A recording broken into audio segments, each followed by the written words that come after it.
Hi friends, welcome to miss Narsi voice 2.0 channel. கடைசி பாட்டில் என்ன நடந்தது அப்படின்னா, ரிஷப் வந்து ரீனாவை திட்டான். நீ எப்போ பாரு அது இதுன்னு நினச்சிட்டே இருக்காதடி, எனக்கு ரொம்ப முக்கியம், உன்னோட சேஃப்டி எனக்கு ரொம்ப முக்கியம் அப்படின்ற மாதிரி இந்த சைடு அவன் பேசிட்டு இருக்கான். லவ் ஒரு பக்கம் இந்த பக்கம் ஸ்டார்ட் ஆயிடுச்சு. அடுத்து என்ன நடக்க போகுதுன்னு பார்க்கலாமா? ரிஷப் போய் பப்புமா கிட்ட பேச ஆரம்பிக்கிறான். நான் ரீனாக்காக உங்கள்கிட்ட சாரி கேட்குறேன், அவன் இந்த மாதிரி பேசியிருக்க கூடாது உங்களை அப்படின்ற மாதிரி அவன் இந்த சைடு பேசிட்டு இருக்கான். அதுக்கு பப்புமாவோ, நீ எதுக்காக சாரி கேட்குற? ரீனா உன்னை கல்யாணம் பண்ணது வெறும் ராட்சசனை பழி வாங்குறதுக்காக மட்டும் இல்லை, அவன் உன்னை லவ் பண்ணுறாளோன்னு எனக்கு தோணுது அப்படின்ற மாதிரி அவங்க சொல்கிறாங்க. ஏன் என்னாச்சு, ஏன் இப்படியெல்லாம் சொல்கிறீங்க அப்படின்ற மாதிரி அவன் கேட்குறான். உனக்கு அவன் மேலே லவ் இல்லாட்டி ஏதோ ஒரு ஃபீலிங் இருந்தது உண்மை அப்படின்னா நான் சொல்கிறது கேளு. அவள் எப்போ பாரு ராட்சசனை பற்றி நினச்சிட்டே இருக்கா, அது அவளோட உயிருக்கு ரொம்ப ஆபத்து அப்படின்ற மாதிரி அவங்க சொல்கிறாங்க. இதை கேட்ட ரிஷப்போ, சரி இப்போ நான் என்ன பண்றது அப்படின்ற மாதிரி அவன் கேட்குறான். அதுக்கு அவங்களும் நான் சொல்ற மாதிரி கேளு அப்படின்ற மாதிரி இந்த பக்கம் ஒரு பிளானை போட்டுட்டு இருக்காங்க.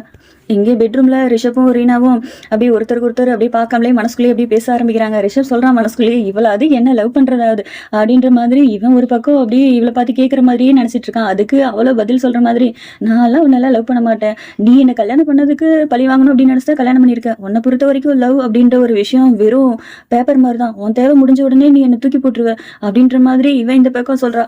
ரிஷப் வந்துட்டு சொல்கிறான், சரி சரி வா நம்ம வெளியில் போகலாம் அப்படின்ற மாதிரி சொல்லிட்டு அவனை கூட்டிகிட்டு போகிறான். டிரைவிங் பண்ணிகிட்டே இருக்கும்போது அவ்வளோ இந்த சைடு ராட்சசனை பற்றி பேசிகிட்டே இருக்கா. ராட்சசனை எப்படி கொள்வது, அவனை எப்படி சாதாரண மனுஷனால நம்ம கொல்ல முடியாது, அவன் பாதி அரக்கன் பாதி மிருகமாக இருக்கான், எப்படி நம்ம கொல்ல போகிறோம் அப்படின்ற மாதிரி இவன் இந்த பக்கம் பிளானை போட்டுட்ருக்கான். அவன் அதை பற்றியெல்லாம் யோசிக்கல, ஒரு மாதிரி டிஸ்டர்பாகவே வந்துட்டு இருக்கான். நடு ரோட்டில் காரை நிறுத்திட்டு அவன் இந்த சைடு போகிறான். போகும்போது காரை லாக் பண்ணிடுறான். இவன் எதுக்கு காரை லாக் பண்ணா அப்படின்ற மாதிரி ரீனா கார் கதவை தட்டுறா. பார்த்தா அந்த இடத்துல பப்புமா வந்திருக்காங்க. இவங்க எதுக்கு இங்கே வந்திருக்காங்க அப்படின்ற மாதிரி இவன் யோசிக்கிறா. கதவை தட்டி, ஏய் கதவை திறந்து விட்றா அப்படின்ற மாதிரி இந்த சைடு இவ கத்துறா. ரிஷப்பும் பப்புமாவும் அப்படியே பேச ஆரம்பிக்கிறாங்க.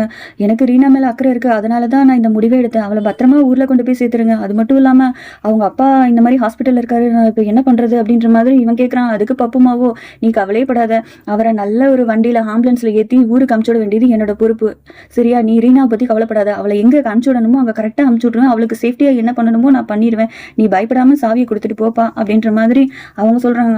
பார்த்தா பப்புமா அந்த குகைக்குள்ள இவளை கட்டி போட்டுட்டு நகை வளையலெல்லாம் அப்படியே ஒவ்வொன்றா போட ஆரம்பிக்குது. இவளுக்கும் என்ன ஒரு மாதிரி ஷாக் ஆகுது.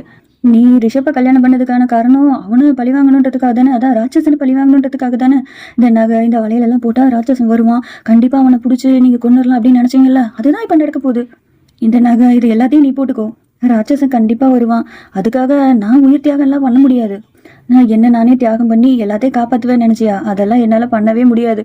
இப்போ எனக்கு பதிலாக தான் நீ சாக போறியே, ஒரே கல்லில் ரெண்டு மாங்காய், உன் கதையும் முடிஞ்சது, அந்த ராட்சசனோட கதையும் முடிஞ்சது அப்படின்ற மாதிரி அவங்க பேசிட்டு இருக்காங்க. உடனே ரீனாவோ, எனக்கு தெரியும் நீங்க அவனுக்கு பண்ண துரோகம் என்ன, அவன் எதுக்காக உங்களை பழி வாங்குறான் அப்படின்றது எனக்கு நல்லாவே தெரியும் அப்படின்ற மாதிரி இவ சொல்றான். அதுக்கு பப்புமாவோ, இதெல்லாம் எப்படி உனக்கு தெரியும், நீ நினைக்கிற மாதிரி அவன் இன்னும் நல்லவெல்லாம் ஒன்றும் கிடையாது, அவன் எத்தனை பொண்ணுங்களை கல்யாணம் பண்ணியிருக்கான்னு தெரியுமா, அவன் கல்யாணம் பண்ண ஃபர்ஸ்ட் ஒய்ஃபை அவன் என்ன பண்ணான்னு தெரியுமா, ரெண்டாவது ஒய்ஃபு மூணாவது ஒய்ஃபு அவங்களுக்கு எல்லாத்தையும் அப்படியே ஒவ்வொருத்தரையும் சித்திரவதை பண்ணி கொலை பண்ணான், ஒவ்வொருத்தங்களையும் மரத்தில் கட்டி தொங்க விட்டு கொன்னான், அது உனக்கு தெரியுமா? இதுலேருந்து தப்பிக்கிறதுக்கு எனக்கு வேற வழி தெரியல, அதனால தான் நான் இந்த மாதிரி பண்ணேன்.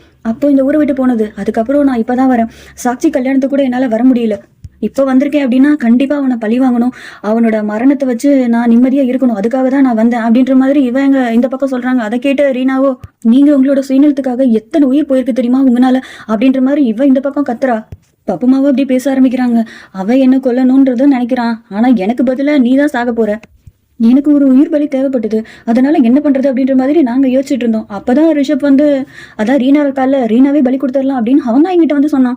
நீ செத்துட்டு அப்படின்னா இந்த கதையும் முடிஞ்சிரும், நான் ஆரம்பிச்ச இடத்துல இருந்து இப்போ முடிஞ்சிரும் அப்படின்ற மாதிரி இவங்க இந்த சைடு பேசிட்டு இருக்காங்க. ரீனா வந்துட்டு சொல்றான், இல்ல ரிஷப்பெல்லாம் அந்த மாதிரி சொல்லியிருக்க மாட்டான் அப்படின்ற மாதிரி அவ சொல்றா, அவன் தான் என்கிட்ட வந்து சொன்னான் அப்படின்ற மாதிரி அவங்க சொல்றாங்க. இதை கேட்ட ரீனாவும் அப்படி நம்ப ஆரம்பிச்சிடுறா. அப்போ இதெல்லாம் ரிஷப் தான் பண்ணானா அப்படின்ற மாதிரி அவ யோசிக்கிறா. இந்த சைடு ரிஷப்போ வீட்டுக்குள்ள வரும்போது ரீனா அங்கே டான்ஸ் ஆடினது, ரீனா கூட சண்டை போட்டது, இதுதான் அவனுக்கு ஞாபகத்துக்கு வருது. வீட்டுக்குள்ள வந்து நுழைஞ்ச உடனே நினைச்சிட்டே வரான், ரீனா நான் அவன் நல்லதுக்காக தான் இதெல்லாம் பண்ண, என் மேலே கோவப்படாத அப்படின்ற மாதிரி அவன் இந்த சைடு யோசிக்கிறான். அண்ணி தங்கச்சி எல்லாரும் கேட்குறாங்க, ரீனா எங்க அப்படின்ற மாதிரி ரிஷப் கிட்ட கேட்குறாங்க. அதுக்கு அவன் எதுவுமே பதில் பேசாம அமைதியாவே இருக்கான். ஹாஸ்பிட்டல்லேருந்து ஒரு ஃபோன் வருது. அதை கேட்ட உடனே உனக்கு ஒரு மாதிரி ஷாக் ஆயிருது. சரி சரி நான் உடனே வரேன் அப்படின்ற மாதிரி கிளம்புறேன். அம்மாவோ என்னப்பா சொல்ற நீ, என்ன பிரச்சனை அப்படின்ற மாதிரி அவங்க கேட்குறாங்க. அம்மா ரீனாவை நான் ஊருக்கு அனுப்பிச்சு விட்டுட்டேன். அவங்க அப்பா இன்னும் ஹாஸ்பிட்டலில் தான் இருக்காங்க போல, பில்லு கட்டாமல் இருப்பாங்க போல. ரீனாவும் அங்கே போலையாமா, அவரை நல்லபடியாக ஆம்புலன்ஸில் அனுப்பிச்சு ஊருக்கு அனுப்பிச்சு விட்டாரம்மா, அதனால தான் நான் போகிறேன் அப்படின்ற மாதிரி இந்த சைடு இவன் கிளம்புறான். அதுக்கு அம்மாவோ சரி சரிப்பா இரு நாங்கள்லாம் வரோம் அப்படின்ற மாதிரி சொல்லிட்டு இவங்க இந்த பக்கம் கிளம்புறாங்க.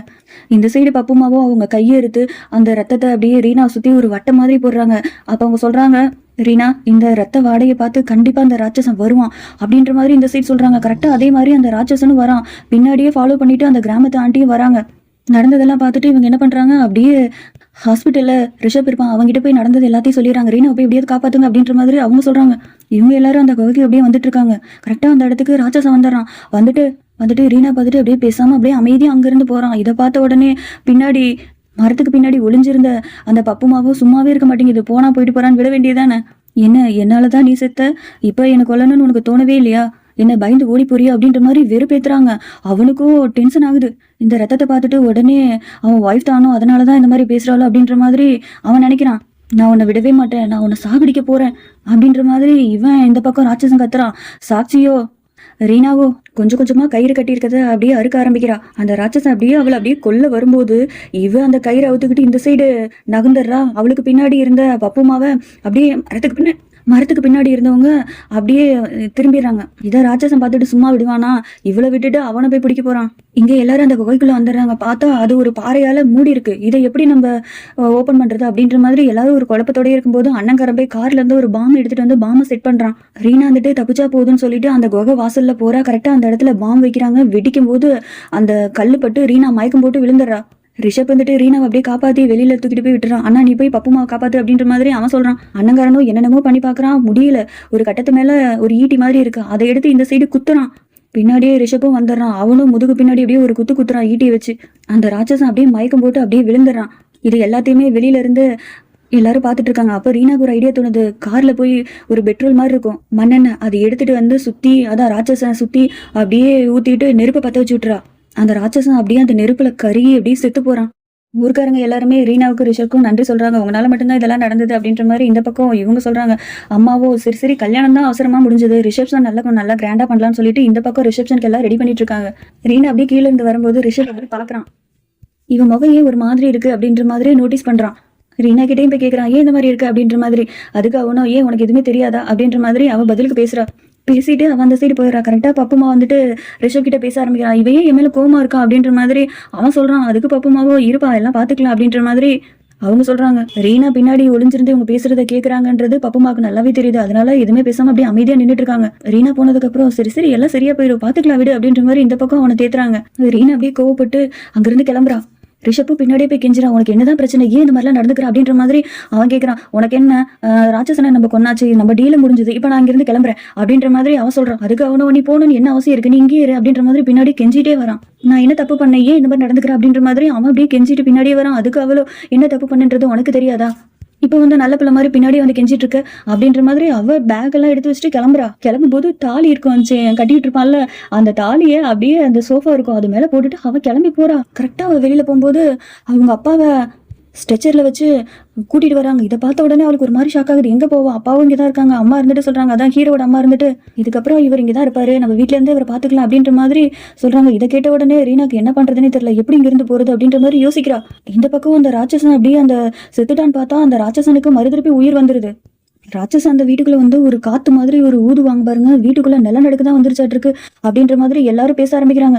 பூகம்பம் வந்துருச்சு, எல்லாரும் வெளியில போங்க அப்படின்ற மாதிரி எல்லாரும் வெளியில வராங்க. பார்த்தா ராட்சசன் நிக்கிறான். எல்லாருக்கும் ஒரே ஷாக்கு. அப்ப ராட்சசன் இன்னும் சாகலையா அப்படின்ற மாதிரி, நான் திரும்ப வருவேன், உங்களை சும்மா விட மாட்டேன் அப்படின்ற மாதிரி அவன் சொல்லிட்டு போயிடறான்.